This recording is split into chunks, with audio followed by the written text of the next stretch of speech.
प्रणाम। सिंगर उषा 1224 में हमारे यूट्यूब चैनल पर सभी भाई बहनों का स्वागत है। मैं एक बहुत अच्छा प्यारा सा बेटी विवाह गीत लेकर आई हूँ, राम सीता विवाह गीत। यह राम सीता विवाह गीत आपको पसंद लगे तो प्लीज कमेंट और सब्सक्राइब जरूर करें। एक बार इसे अंत तक जरूर सुने। आपको कैसा लगा कमेंट में जरूर बताइएगा। प्लीज लाइक और सब्सक्राइब करना ना भूले, हमारा भी सपोर्ट करें। यहीं पार गंगा हो, यहीं पार यमुना, यहीं पार गंगा हो, वहीं पार यमुना, बिचवा में माली फूलवारी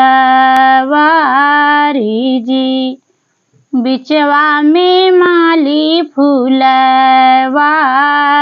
जी, फुलवा तोड़न चली बेटी हो सीतला रानी, हथवा डेलरिया मुख पान जी, फुलवा तोड़न चली बेटी हो सीतला रानी, हथवा डेलरिया मुख पान जी, हथवा डेलरिया मुख पान जी, फुलवा तोड़न चली बेटी हो कवानी रानी, हथवा डेलरिया मुख पान जी, घोड़वा चढ़ल आवई दुल्हे श्री रामचंद्र, घोड़वा चढ़ल आवे दुल्हे श्री रामचंद्र, पकड़ी ली है न दाहिन बाह जी, पकड़ी ली है दाहिन बाह जी, घोड़वा चढ़ल आवे दुल्हे श्री रामचंद्र, पकड़ी ली है दाहिन बाह जी, पकड़ी ली है दाहिन बाह जी, छोड़ऊ न छोड़ऊ स्वामी हमारी निबाहिया, बहिया पशु कुआर जी, छोड़ऊ न छोड़ऊ स्वामी हमारी निबाहिया, बहिया पशु कुआर जी, बहिया पशु कुआर जी, छोड़ऊ न छोड़ऊ स्वामी दाहिना बाहिया,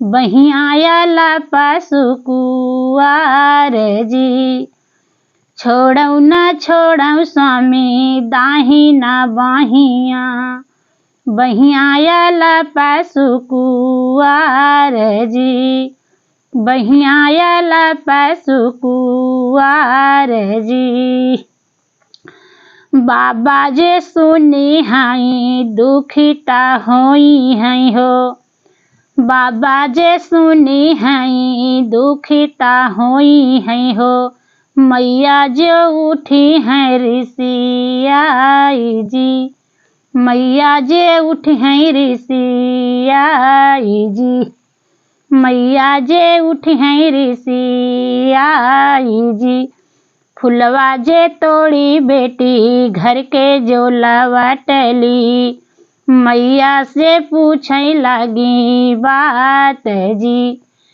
फुलवा जे तोड़ी बेटी घर के जे लौटी, मैया जे पूछे लगी बात जी, मैया जे पूछे लगी बात जी, कहवा बिताऊ बेटी खड़ी दुपहरिया, कहवा बिताऊ सारी रात जी, कहवा बिताऊ बेटी खड़ी दुपहरिया, कहवा बिताऊ श्री रात जी, कहवा बिताऊ सारी रात जी, कहवा पे फोड़ियू बेटी कंचन चूड़िया, आयु तू आधी की रात जी, कहवा पे फोड़ियू बेटी कंचन चूड़िया, आवई तू आधी की रात जी, आयु तू आधी की रात जी। फुलवा तोड़त भाए खड़ी दोपहरिया हो, गजला गुछत सारी रात जी। फुलवा तोड़त भाए ठीक दोपहरिया हो, गजला गुछत सारी रात जी, गजला गुछत सारी रात जी। सूजी के पूजत फूटी कंचन चूड़िया हो, आए मैया आधी की रात जी। शिवजी के पूजत फूटी कंचन चूड़िया हो, आए मैया आधी की रात जी, आए मैया आधी की रात जी। इतना बचन सुनी माता सुनय ना रानी, शीशा के देखी मुस्काई जी। इतनी बचन सुनी माता सुनय ना रानी, सीता के देखी मुस्काई जी, सीता के देखी मुस्काई जी। हमही से बाढ़ू बेटी हमहू से बाऊ, हमहू से बाढ़ू बेटी हमहू से बारू, हमही से कीहू चतुराई जी। हमही से बाढ़ू बेटी हमहू से बाऊरू, हमही से कीहू चतुराई जी, हमहू से कीहू चतुराई जी, हमहू से कीहू चतुराई जी।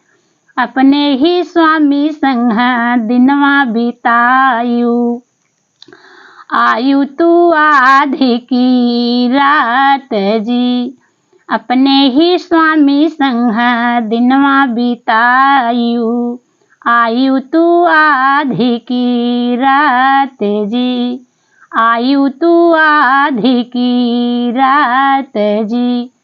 यहीं पार गंगा हो वहीं पार यमुना, बिचवा में माली फुलवारी जी, बिचवा में माली फुलवारी जी, बिचवा में माली फुलवारी जी, बिचवा में माली फुलवारी जी।